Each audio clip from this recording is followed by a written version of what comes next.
10:34 on TSN 690. It is Game Night Montreal. Matthew Ross subbing in. Stefano Michela's here. Marco Polo as well.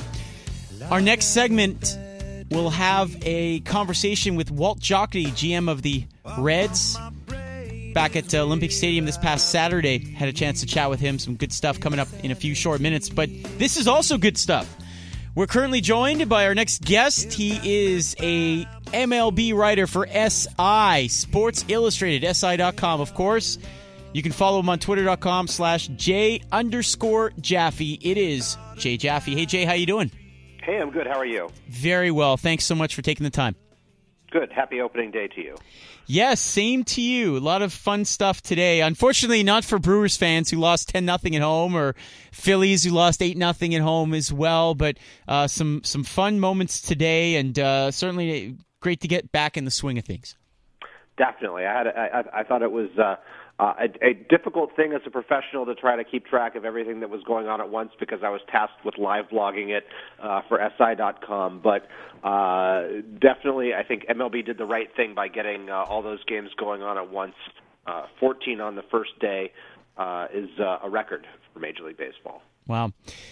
Just looking at some of your work on SI.com, I love the article on bounce-back candidates from bad years last year. It's called, Can These Veteran Hitters Bounce Back in 2015 from Brutal 14 Seasons? It's almost like you're a prophet, Jay. Your first guy there, Jay Bruce, he homered today. Your third guy there, Carlos Gonzalez, I think he went deep. If not, I saw a few RBIs for him today.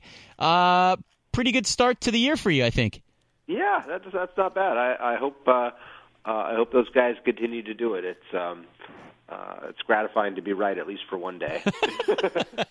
Now, before we get into some of the other items for this coming season, very quickly, I'd be remiss if I didn't get your thoughts on what happened north of the border here this past weekend, similar to last year, over 96,000 for a couple of preseason games. Well, I think it's great that fans are turning out to support, what little baseball is being dished out to Montreal right now. I'm somebody who believes that, or at the very least would like to see a franchise in Montreal. I don't know exactly how that's going to happen. Certainly it seems like there's at least one franchise that could be vulnerable to moving at some point in the next several years if they don't get a stadium in the Tampa Bay Rays. But, I'm not sure how easily it's going to happen in terms of getting, a proper stadium in Montreal. The obstacles that were created in front of the Expos before they left, but I really do hope that there's a way that Major League Baseball can happen in Montreal on a permanent basis again. Chatting with Jay Jaffe from SI, a little baseball talk here. This just coming in today, Jay, the Red Sox signing Rick Porcello for 4 years and $82 million. I was a little surprised. Obviously he hasn't gone through even a regular season start yet. Did it surprise you a little bit?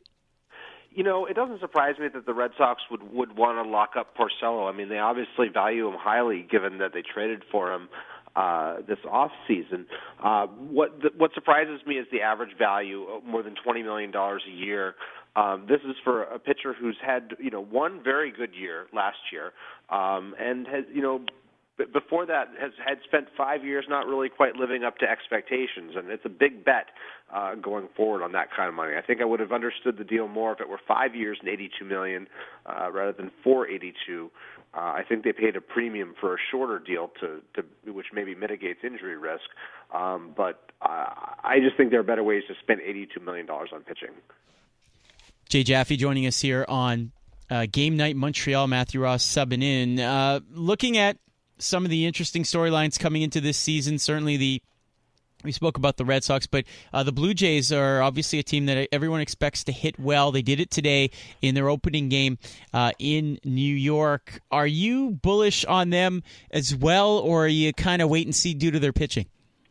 I was a lot more bullish on them before Marcus Stroman went down, and unfortunately, he's not coming back this year. I had them probably as a contender for a wild card, possibly for the division title in a toss-up division.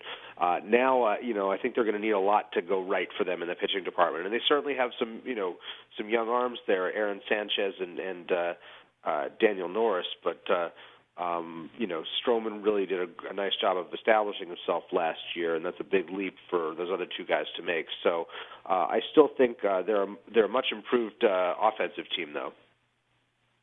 Meanwhile, in San Diego, the Padres made an interesting trade this week, picking up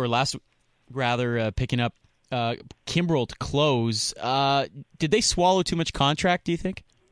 I think so. I mean, taking on all $46.3 million of what Melvin Upton had remaining, I think is a steep price to pay for incrementally upgrading a closer. I mean, Joaquin Benoit is a pretty good closer, maybe a bit of an injury risk, and given his age, but to take on all that salary and not have a place to play for Upton and just kind of be hoping he's going away somewhere, it doesn't really make sense. And I think that Padres, while A.J. Preller has done a great job of generating some buzz about the team, they're still kind of a warehouse full of baseball parts rather than a cohesive roster.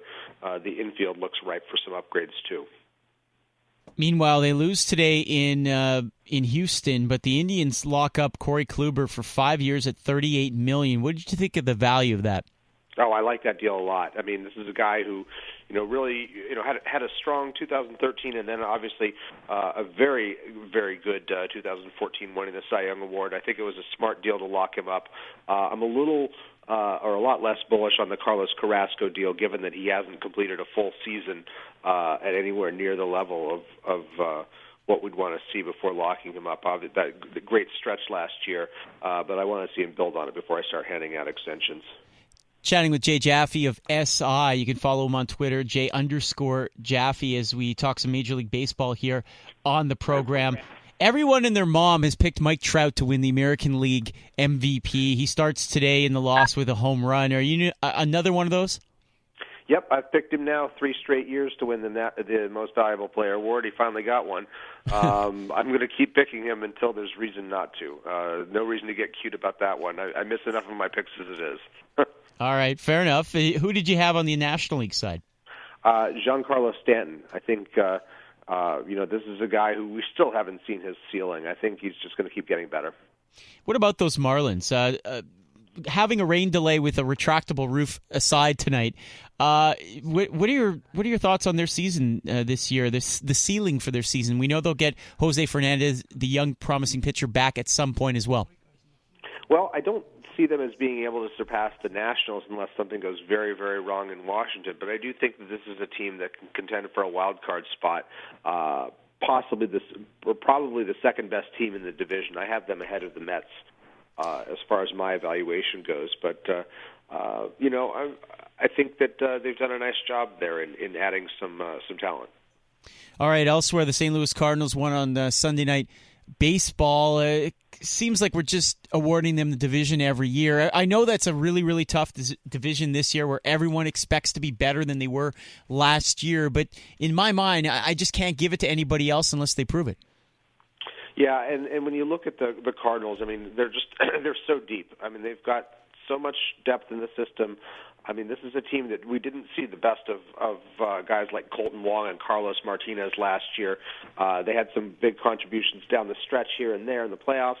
But, this is the year I think they're going to come into their own and be valuable parts. And Jason Hayward just looks like a natural in that Cardinals uniform. I expect them to come to a long-term agreement with him, and he's going to be a staple of that lineup for a while.